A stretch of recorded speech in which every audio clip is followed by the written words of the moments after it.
Hello, I'm Helen Colhoun, and I hold the AXA Chair in Medical Informatics and Epidemiology at the University of Edinburgh. And today I'm going to talk to you about our National Diabetes Registry and the associated diabetes research platform that we have in Scotland. I'm just going to try to focus on some key features of it in this short 10-minute presentation. So in Scotland, we have an electronic healthcare record called SCI-Diabetes. What this is essentially a federated e-health record system. In our secondary and tertiary care clinics, and indeed also in our chiropody clinics, community nursing clinics, there is access by a clinician to an e-health record called SCI-Diabetes that is used for the general management of the person with diabetes, and in which data are collected and recorded in a standardized way.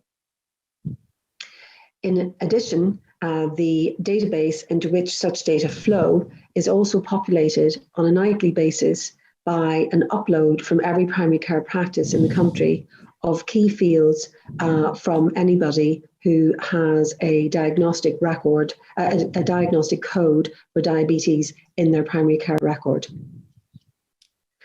Entry into the register occurs either when a new diagnosis of diabetes is made in the clinic, in which case a new record in SCI-Diabetes is opened for the person, or it is also triggered by a new diabetes code being newly populated in a primary care record for a person who has recently been diagnosed with diabetes.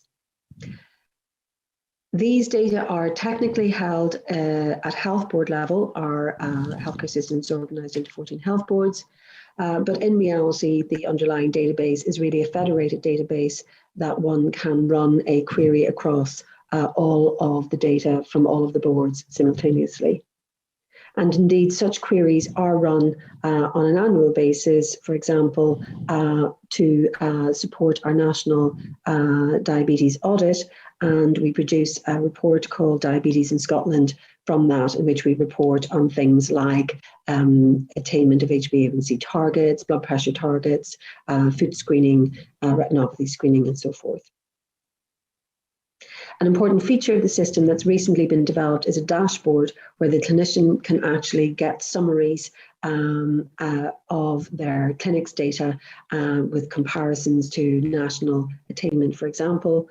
They can see the proportion not meeting a target, let's say for HbA1c, and then they can drill down and list out which of their patients need to have further, more intensive management of their HbA1c. Now, data from this underpinning database is then transferable in an anonymised fashion to our local safe haven in which we develop it and make it available for research purposes. And this next slide tries to summarize that process. So we get data from the diabetes system itself, SCI-Diabetes, and then through a linker ID system, we can also get records for that same set of persons from our hospital admissions database, from registry of deaths, from maternal records, all prescribed and in cash prescriptions, and so forth. And these latter data sets are held by Public Health Scotland, and they form administrative data sets in our national healthcare system. And so we have a mechanism whereby in our research platform, we can receive in these linked files where all personal identifiers have been stripped away. We then take these data and we put it through what we call our extract, transform, and load layer, which I won't go into too many details of, but suffice it to say, in this layer, we clean the data and we also array it in a way that makes it more user-friendly for research analysis. And this layer has taken, is a constant work in progress. Currently, it contains about 55,000 lines of Python and about 40,000 lines of code in R, just to give you some idea and feel for the intensity of that work. And then the cleaned resultant data tables are made available into our national safe haven for research use.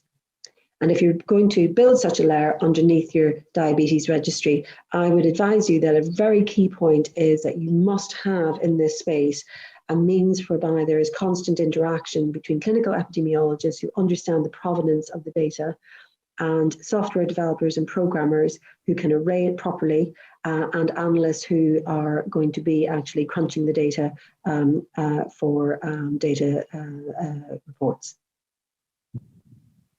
Now, some broad reflections on the registry and the underlying research data platform in Scotland. I think challenges for the future and ongoing challenges are ensuring direct data flow from new devices. This is complex. It has complex privacy, governance, contractual issues involved in it in relation to device providers within your healthcare system. But a key point is that I think that if your healthcare system is reimbursing such devices, it should try to capitalize on that in terms of coming to an arrangement with device providers that the e-health record can be populated with such data subject to the individual patient consent.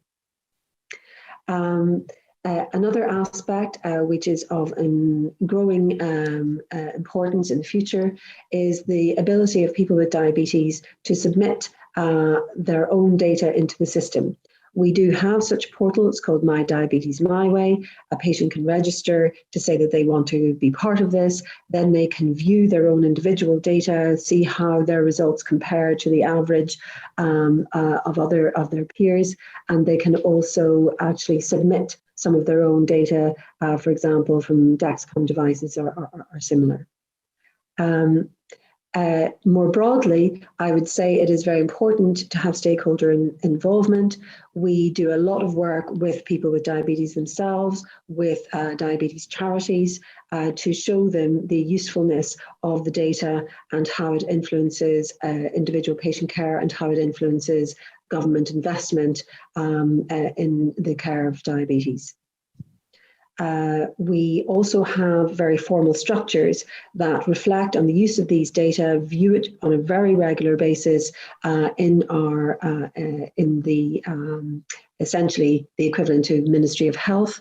It is regularly reviewed. The data that comes off the system is reviewed, in fact, on a monthly basis to track target attainment and to predict problem areas in the care. And we also, at every health board, we have something called a managed clinical network with representation from people with diabetes and many other clinician groups in which the data are reflected on and decisions made about any changes in direction of care that are warranted. The system that we have is in principle generalizable to other chronic conditions where there is an agreed e-health record in place for managing care in primary care and where there is an agreed e-health record for secondary, tertiary and community settings. As a minimum, such e-health records require some degree of interoperability between geographic areas and between systems. And of course, it is the whole process is simplified by having fewer differing versions of e-health record systems. I think in terms of research data use, that system is also, of course, generalizable to other chronic conditions. And key to facilitating this is to have mappability to some common data model like CDISC or OMOP or so forth. And I would just then like to finally finish off by saying, of course, a very important consideration in all of this is data governance and privacy. And we have a very well worked through system now, which evolves through time, but is now reaching some degree of stability, both for applying to be allowed access, for example, to such data for research and where one can access such data. So we have safe people, safe processes, safe places are our pillars of our data governance strategy. For example, any user must have a certification in data governance, having done a data governance and security course. And in terms of safe places, for example, all data use takes place within safe havens, which must demonstrate both technical, managerial, and process level security processes. So I will finish on that note. Thank you.